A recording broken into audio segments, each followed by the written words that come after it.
At least 10 civilians were killed by Russian terrorists as a result of bombing peaceful residential districts at night.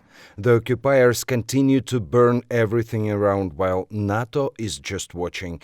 In Mariupol, Russian murderers used the same tactic as in Aleppo, Syria. Constant bombing of residential districts, no lights, no heat, no food. Terrorists blocked the opportunity to evacuate people. In Chernihiv, the terrorists shelled the residential districts with bombs. There are killed and wounded civilians. They hit the oil base with the rocket. Around 6 storages are burning now.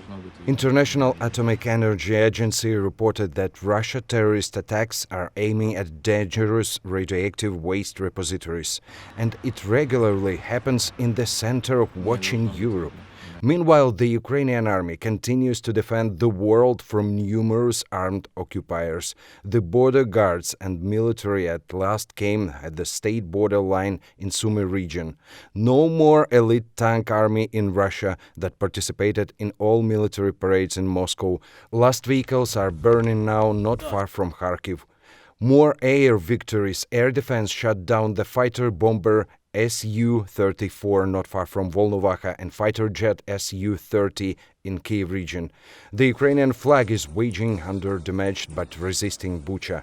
Total personnel losses of Russia in Ukraine are more than 9,000 soldiers, while the Russian Ministry of Defense reports about 500 killed soldiers, which is also correct due to today's exchange rate. Dollar rate at Moscow exchange for the first time in history exceeded 188 rubles. The euro is also growing as the population tries to buy foreign currency urgently.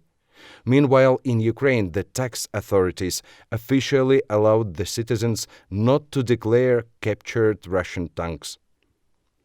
President Zelensky stated that the first 16,000 Foreign Legion soldiers have already come to defend Ukraine and the whole world. The prosecutor of the International Court in Hague reported that officially began the investigation of Russian war crimes in Ukraine.